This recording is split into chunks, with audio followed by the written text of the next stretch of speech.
mbokk yi ngi leen di nuyu ñaari waxtu jot na sëkk fii ci Walf TV bismillah ci xibaar tisbaar gi li ci gën a fës te ñu am yéenay faram-fàcce ko fa Mawlud 2017 bés bi muy bés bi nga xam ne nii moom la ñuy màggal juddug yonent bi Muhammad alayhi salaatu wasalaam ñu ngi koy jàpp ci guddik fanweeri fan ci weeru novembre jàpp benn fan ci weeru décembre loolu kon mu ngi am gannaaw ba nga xam ne nii weer bi feeñ na daanaka gox yu bari ci biir réew mi ci biir xibaar yi daa ngeen ci dégg leer li nga xam ne nii moom lañ ci indi adduna wërngal këpp di yendoo màggal tey ji ci altine ji yemook ñaar fukki fan ci weeru novembre bés bi nga xam ne nii moom lañ jagleel tout tànk yi lée suñu réew nag di suñu gaal di ci béy waram ak ay manifesté yu ñuy amal donte nag am na ay jéego yu am solo ñuy def ci àq ak yelleefu xale yi waaye am na lu bari lu ci des ci biir xibaar tam daa ngeen ci dégg jàngatu soxna Mamou Diaby Gassama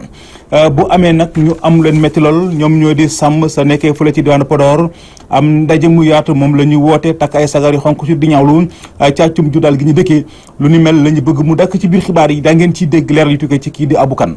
kon mbokk yi li mooy li gën a fës ci bopp xibaar yi yéen mbokk yi saxoo dégloo ko seetaan Walf TV asalaamaaleykum.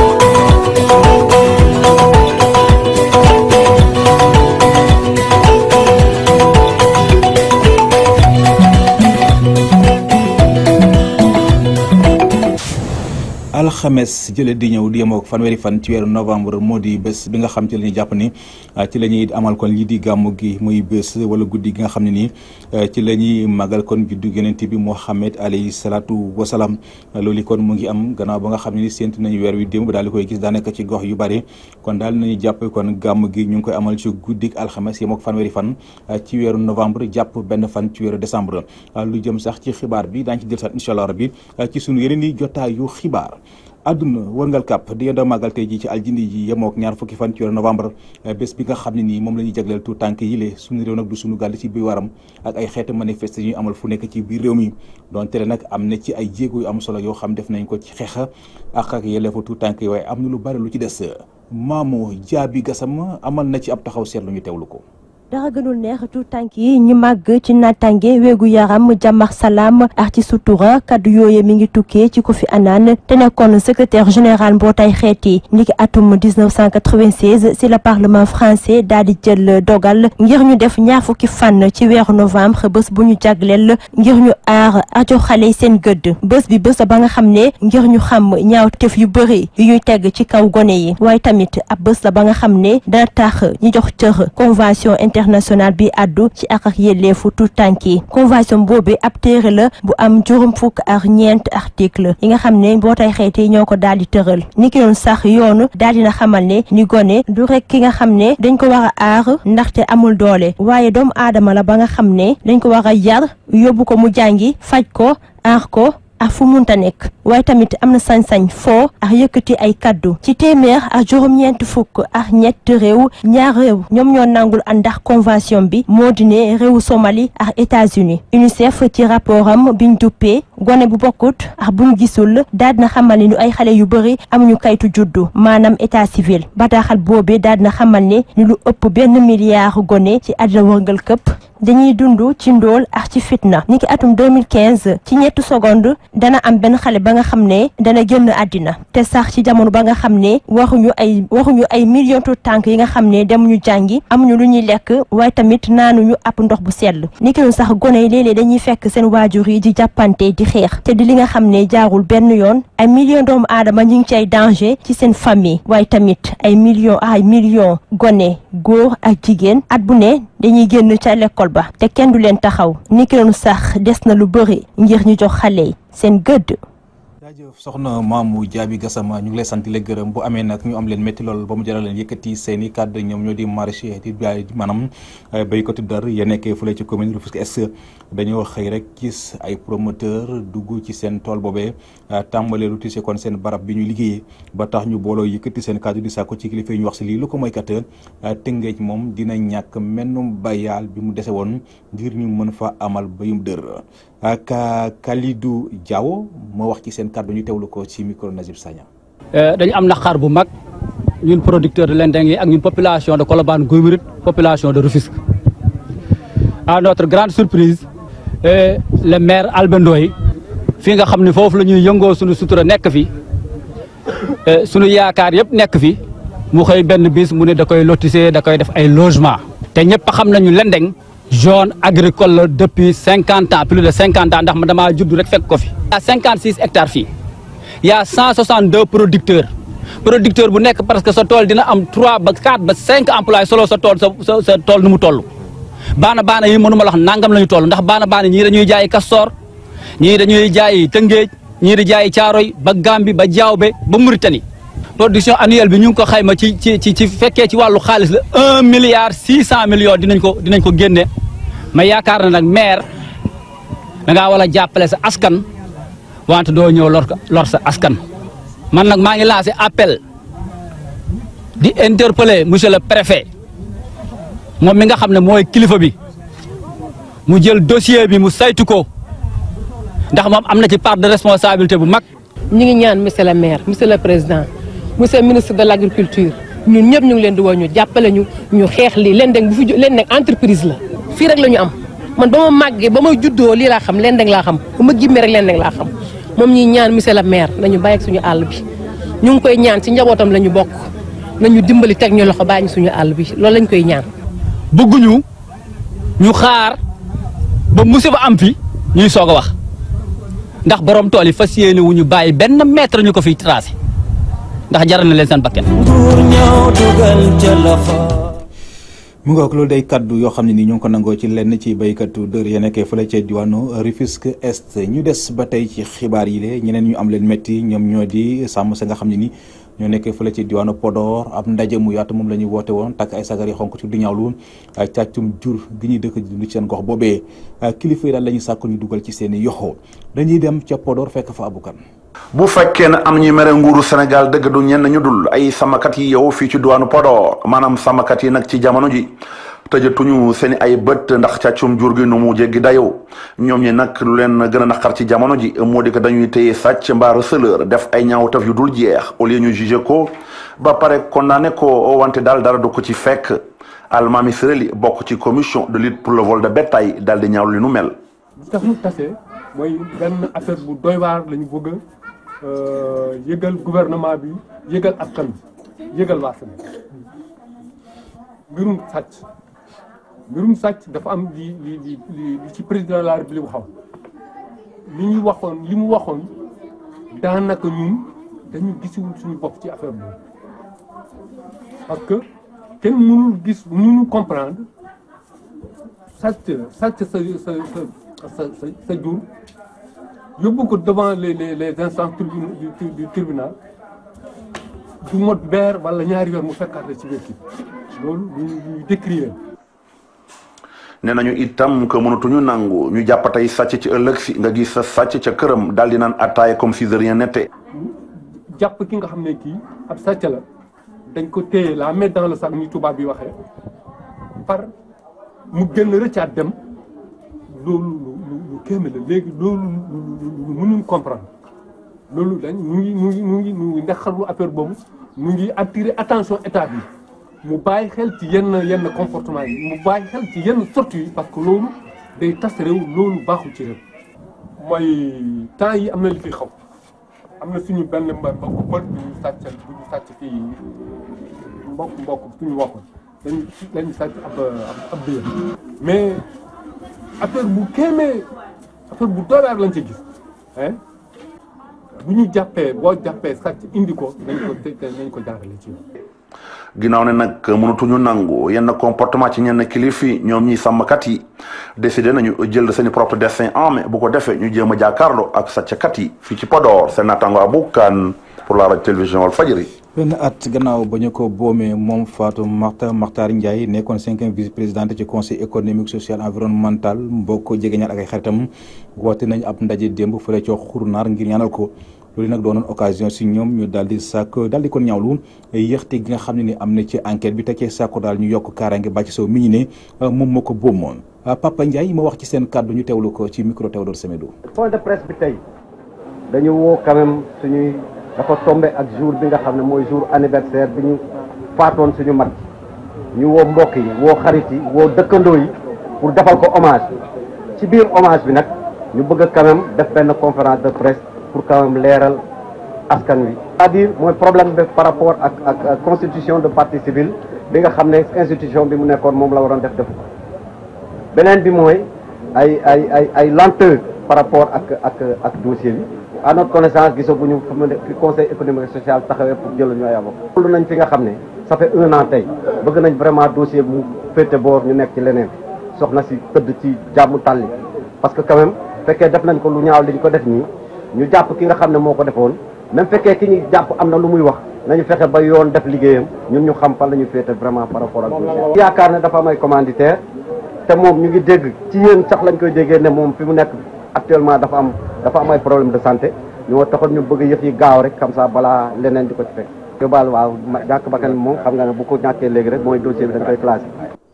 Bamba Thialène ngir ñi fa xamul ab gox la boo xam ne nii ma nga nekkee fële ca diwaanu Tambacounda militant ak responsable APR ya fa nekkee yëkkati nañ seen kàddu kon di ñaawlu taxawaayu seen njiit Macky Sall di daal bu mu nekkee ci boppi réew mi amul lenn lu mu leen mës a defal ba tax ñu yëkkat seen kàddu kon di koy ñaawlu dañuy dem ca Bamba Thialène fekk fa Alassane Diallo. ay responsable politique bokk ci alliance pour la république fare ci Bamba Thialène mer ba futu jëmale ko seen njiitu parti bi di kii toog ci bopp réew mi jàkkaarloog taskatu xibaar yi laal seen i jafe-jafe ci mbedd mi di ñaawlu ñàkk fu lal bu leen Macky Sall di def. wax suñu naqar ci parti bi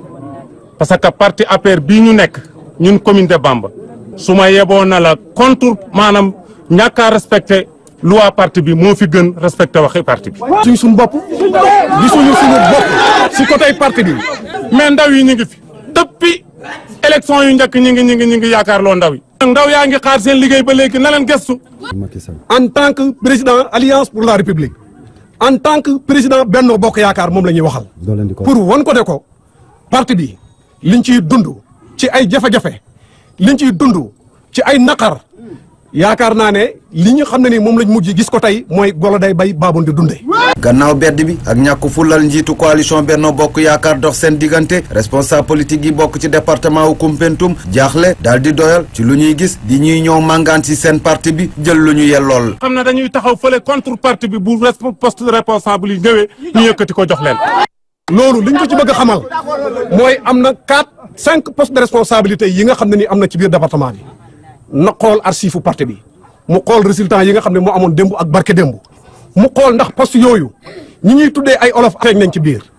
ñun li ñu intéressé mooy suñu intérêt population. mais ci côté parti bi wax dëgg fa yàlla ni muy doxee neexuñu tey neexuñu suba. ñun jigéen ñii tëgg suñ benn yoon suñu bopp. responsable politique yi di ñaax njiiti réew mi mu amal doxalin gu rafet ci seen kaw laata ñu koy dummóoyu ci jongante yi di am atum 2024. xasuñu kenn sànniwuñu kenn xeer mais li wér te wóor parti bi ni muy doxee su ko réglé wul na ko wér te wóor ne dina am mbetteel bu raw bi nga xam ne ni PDS amoon na ko en 2012. te ñuy 2019 dañuy génn parti bi. Alassane Diallo Bamba Thialène rajo télévision Walfadjri yi. jaajëf Alassane Diallo ñu ngi koy sant di ko gërëm dalal soxna Khady Sylla mu dikk ak ñun ci xibaaru bitim réew yi.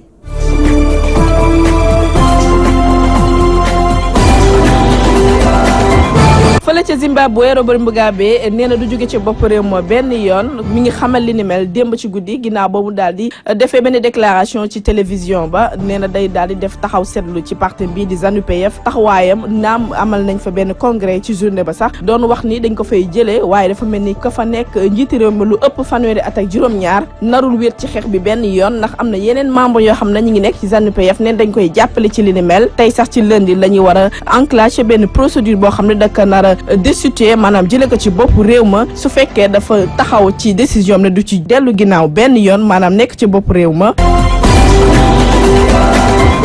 fële ca Kenya Cour suprême mel daal dina jox ndam kii di Uhuru Kenyatta ginnaaw ba fa élection présidentielle bi amee ci le 26 octobre bi ñu génn opposition ba sax d'accordul benn yoon ci résultat bi ginnaaw ba ñu neenalee neleel bu njëkk élection présidentielle bi te deuxième tour bi kii di Raila Odinga bokk ci benn yoon daal di ko boycotté dafa mel ni décision bi ñoom nee na duñ ci d'accord ànd ceeg kii di Cour suprême ndaxte élection yi organisation bi dafa daal di takk suuf d'accorduñ ci kon li nga xam ne Cour suprême moom la daal di fësal muy résultat wu jox ndam kii di Uhuru Kenyatta d'accorduñ ci benn yoon moom sax di def investiture am le 28 novembre bi ñu dëppmal. fële ci États-Unis ka fa nekkoon reykatu nit bu fësoon bu baax a baax tudd Charles Manson moom moo daal di ñàkk bakkanam démb ci guddi ki nga xam ne ay atam tolloon na ci 83 ans daan nañ ko tuumaal ni rayoon na lu toll ci juróom-ñaari doomu aadama ci atub 1969 moom mi di Charles Theron nekkoon na ci prison lu toll ci ñeent fukki at ak juróom-benn bañ ko tuumaalaan ni dafa rey ay doomu aadama yu toll ci juróom-ñaar ginnaaw ba mu fa fësalee benn secte ci atub 1969 jàpp 70 secte boobu nga xam ne moom da doon wax ni moom moo yuutu kii di Yeesu Krista ci suuf looloo tax mu am dogal di faat waaye tamit di tànn ñan ñoo war a dund ci biir secte bi.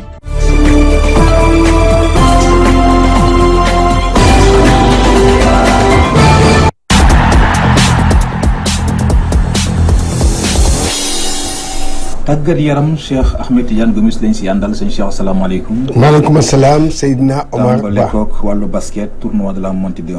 waaw Seydina ñu ngi wëyal tournoi de la montée en première division bi nga xam ne mu ngi door ci samedi bi tey jii la ñuy amal ñetteeli journée bi te booy xoolaat rek am na ci ay équipe yoo xam ne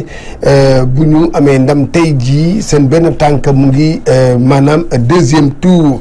ku ci mel ni ci wàllu góor yi muy équipe bi ñuy wax Passy ak ISEC tam ci wàllu jigéen ñi tamit moom mu ngi def ay jaloore yu am solo ànd ci ak saltige bu Rufisque ak Louga basket club kii jiite fédération sénégalaise bu basket di maître Babacar Ndiaye moom nag li mu wax nee na tournoi bii nga xam ne mooy montée bi dina amal njëriñ lii nga xam ne mooy équipe yi ak tamit sunu équipe nationale yi ñu déglu ko sunu micro reporter. permettre ñu décentraliser le basket à travers la banlieue bi nga xam ne nii vrai vivier basket la.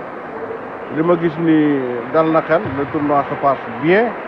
amul benn problème amul benn quoi mooy profité di remercier di féliciter le comité d'organisation locale dirigé par le président Barry donc ak tous ses membres di remercier arbitres yi commissaires yi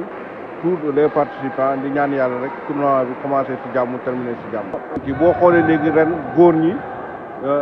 16 équipes noo ñëw jigéen ñi 11 équipes ñëw vraiment parce que bi ñu ngi koy joué léegi ci réew mi yëpp. sur le plan interne aussi boo ko xoolee première division bi aussi progressé na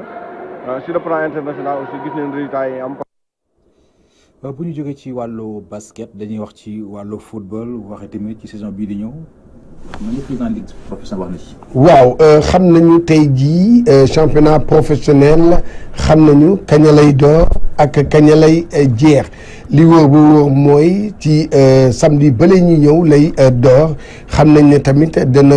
jeex balaa coupe du monde ndéem suñu équipe dafa qualifié ci jongante yooyu dañuy def rek déglu ci président Sayer Seck ci kàddu yu mu bàyyi ci kii nga xam ne mooy Thierno Daaf. bi ñuy saytu programmation bi dañ ci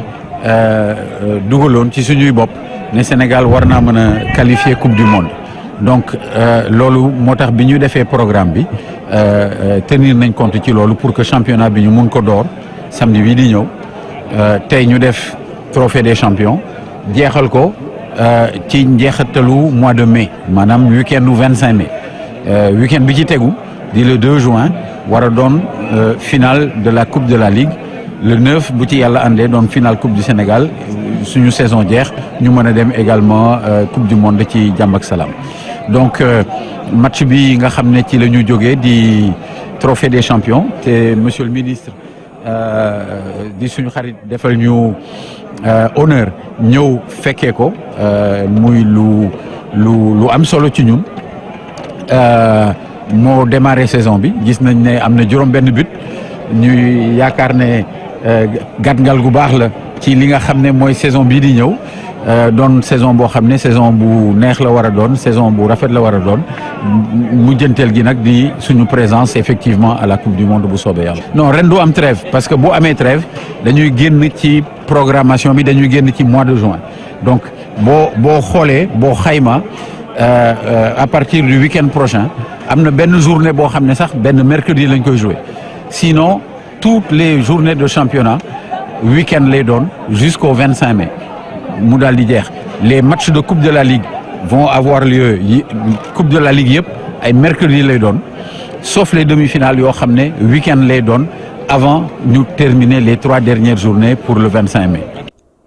ñu des ba tey ci tournoi trophée boobee génération foot moo ko mujjee gàddoo. waaw génération foot ci maanaam trophée des champions bi mu jël mu ngi ci daan kii nga xam ne moom mooy Stade de Mbour ci stade Caroline Faye 4 bal ci 2 ñu ànd ci ak kii nga xam ne moom mooy Thierno Daaf. ni mu ko jeexalee woon daaw génération foot tàmbali na saison ren bi tam ci ay xël. L'ambition d'une saison, il est multiple. Il y a plusieurs compétitions, donc je peux pas tout vous dire en 2 minutes. ci gis-gisu kii tàggat gone yu Mbuur yi nag ñoom ñoo jox ndongoy génération foot yi yar wiñ leen dóore. c'est vrai que match bi commencé nañ ko bu baax dugal benn but après dañu dellu ginnaaw lu bari parce que équipe la boo xamante ni ñoom dañu bëgg am espace ci ginnaaw défense adverse bi xañ nañ leen ko après malheureusement dañu def ay fautes yu bari yi nga xamante ni après moom moo leen delloo ci match bi parce que même sénégalisation bi ci si fautes yooyu la jógee. waaye nag ci gis-gisu Youssou Dabo amuñu benn tiitaange ndax ñoom li ñu doon séentu ci match bi yëpp am nañ ko. waaw depuis le début match yi ñu tegal yëpp ci kanam je pense que man ak samay joueurs ak dirigeants yi leer na ci suñu bopp xam nañu lan la ñuy jouer xam nañu lan la ñuy préparer suñu préparation bi yëpp pour pare la le 25 novembre dans une semaine et donc chez nous amuñu ci jaaxle. loolu yëpp tax na nag kii tàggat gone yi Mbuur yi nee na ñoom pare nañu. ngir door championnat bi ci ay anam yi gën. am na ay réponses yi nga xamante ni am nañ ko ci loolu lañ doon seet essentiel bi pour ñun mooy être prêt à partir du 25. championnat ren bi nag ñu ngi jàpp ne mu ngi war a door weekend bi ñu dëjmal. Mbuur Thierno Daaf rajo télévision Walfadjri. bu ñu jógee ci Mbour dañuy dem ba fële ci diwaanu Kédougou wax ci wàllu nawetaan. final zonal bu Kédougou ASC Wouting club moo ko jël daan ASC Dima benn bal ci dara waaye ca final boobu ndaw yi ca dëkk ba ñoom nag ñu ngay ñaxtu ñu utal leen li nga xam ne mooy stade ñu ànd ci ak Soli Bourama Dabo. fépp la ñu jógee ngir supporter seen équipe yi supporter yi ñaari ASC maanaam ASC Dima ak it ASC Wouting club yi nga xamante ni daal ñoo bokk palmarin ndaxte ñu ngi soog a egg final lu leen ital tey moo di ne daal gaddu coupe bi ci premier mi-temps bi nag baal demul baal dikkul 0 bi partout ci deuxième mi-temps bi nag ñii di joueur ASC Wouting club yi nga xamante ne daal depuis fukki at ñu ñuy daw si ginnaaw coupe bi daal di bës accélérateur amul taxaw si la Pape Omar Sow ñu ko wooyee Neymar dugal bii bu njëkk bi benn baal si dara joueur yi ASC Dima daal di mer nag jóg taxaw naam bëri na occasion waaye amuñu chance entraîneur ASC Wouting club. ñu ngi doon naan équipe bi discipline moo manqué te foog naa tey si kanamu ñëpp équipe bi wane na football bu rafet yuuxuñu arbitre saagawuñu football nañu dans la discipline te man c'est ça que je cherchais man maay entraîneur bi. loolu la ñu doon blâmer kon alhamdulilah am na changement bu bëri ci secret bi daal mooy lan dañ nekk di liggéey parce que équipe nawetaan dafa métti dañ nekk di liggéey surtout entraînement yi dañoo préparer final yi parce que nee nañu c'est une première pour nous moo tax on a fait tous les moyens on a regroupé tous les moyens pour au moins yàlla jàppale ñu victoire bi nekk suñu côté moo tax tey ñu ngi gërëm ñëpp ñu ngi sant ñëpp. ci le capitaine ASC Dima di xamle nag manque de condition physique moo leen sonal. final nag nii la. Franchement, il faut que quelqu'un gagne et quelqu'un qui perd quoi. Bon, mon équipe aussi n'a pas aussi démérité. Content vraiment le lot quoi xam waaw. Problème physique waaw moo sonal suñu équipe. Problème physique franchement moo sonal sama équipe. ci wàllu infrastructure sportive bi nga xamante ni daal jeunes yi ñu koy joytu saa su ne Ousmane indi na ci ay tontu. xale yi dañoo góorgóorlu ku nekk dafa liggéey di entraîné wu ay attaque ça fait 10 ans équipe bi gañewul tey mu ñëw gagné ça veut dire quoi ça veut dire que ñi ku liggéey dina am dara donc keneen ki gañewul mais xool leen nu ñu célébré amul xeex amul dara lii mooy Kédougou ku wax dara Kédougou ñun ñëpp benn baay benn yaay la ñu am te incha allah daal loolu la ñu war a def te ñëpp dinañ ko def incha allah. gis ngeen ko infrastructure yi amul lu tax amul xam nañu lu tax c'est que anticipé wuñu dara donc nekkuñu di liggéey fu ñu nar a liggéey ñun ñëpp nañu booloo leadership bi dina am te incha allah dinañu utul lu ñu war a am pour ñu def ko si Kédougou en tout cas man lu may wax si xale yi incha allah dina nekk seen wet liggéey ak ñoom parce que ñoom ñoo tax ñu jóg. Kédougou sunu Brahma Dabo Abdoulaye Choumar Faye pour la radio télévision Walfadjri. jërëjëf Soli Brahma Dabo kon nag Seydina Omar lii fi ruutoon ci wàllu tàggat yaram. jaajëf Cheikh Ahmed Tidiane Gomis ñu ngi lay sant di la gërëm mbokk yi kon ci foofule ci la ñuy tàbbi sa ngeen ci ñaareelu xaaju xibaar yi benn ponk la te mooy li ci yéenekaay yi.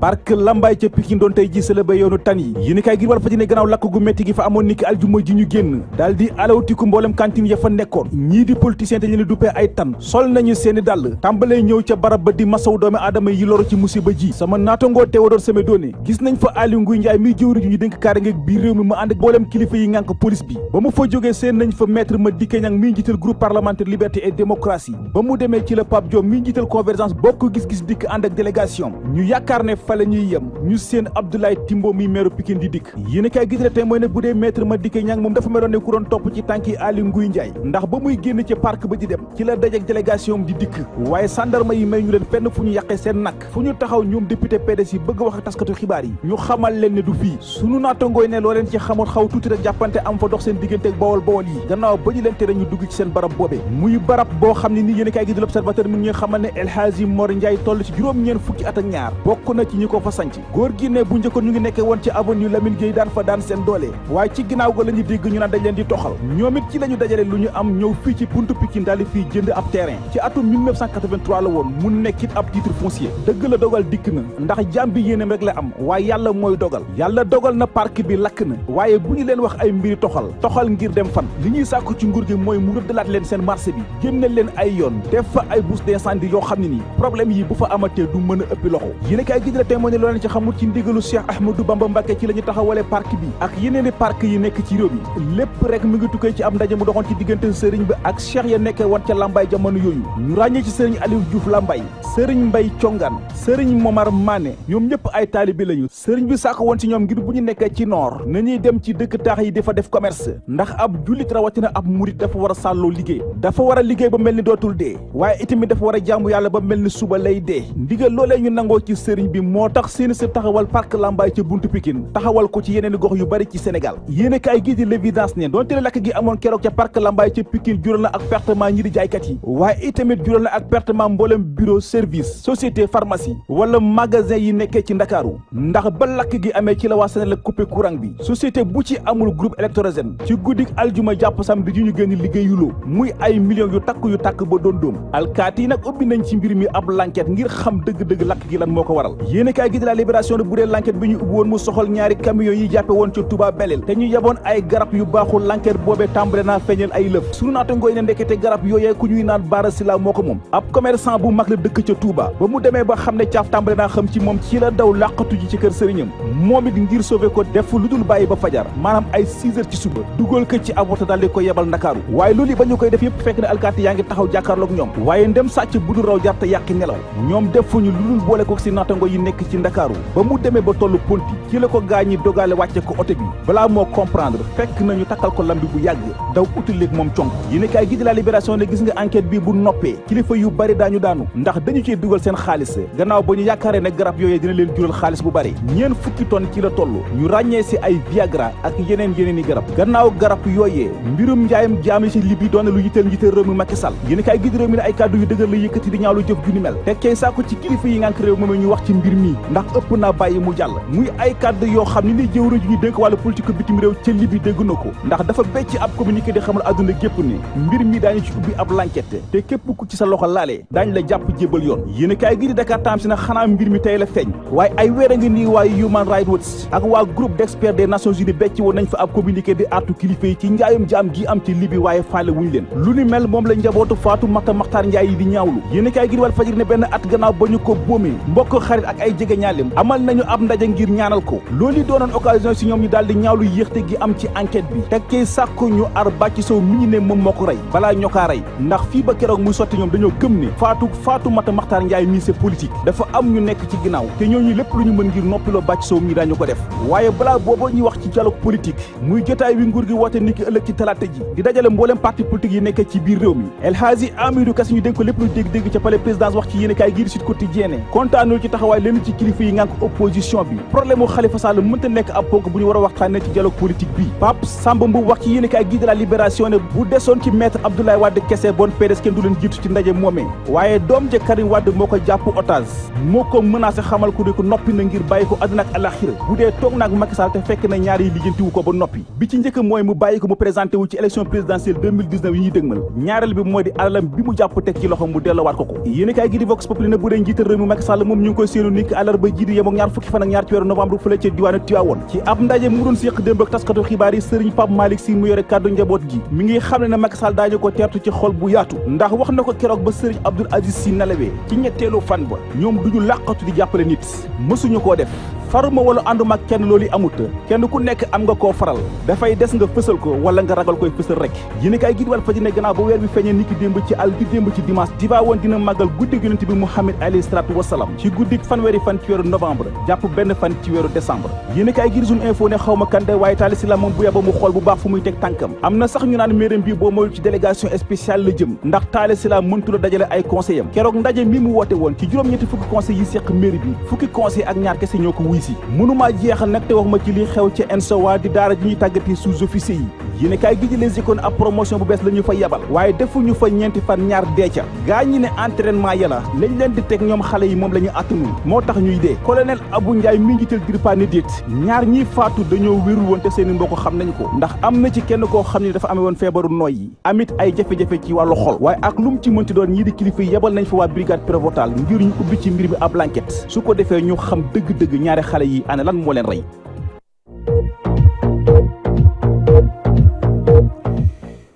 kon mbokk yi lii moo nekkoon li fruusé woon ci wàllu xibaar di sant di gërëm bu baax a baax ajaratu Penda Diallo Guèye mi fare woon ci xarale gi réalisation El Hadji Ousmane Sène ci kaddu gi seen mbokk Seydina Oumar Ba kon mbokk yi mucc gu sax ci ànd ak xéwal yàlla na ko yàlla tuur ci askan ak sunu gaal ñu yendoog jàmm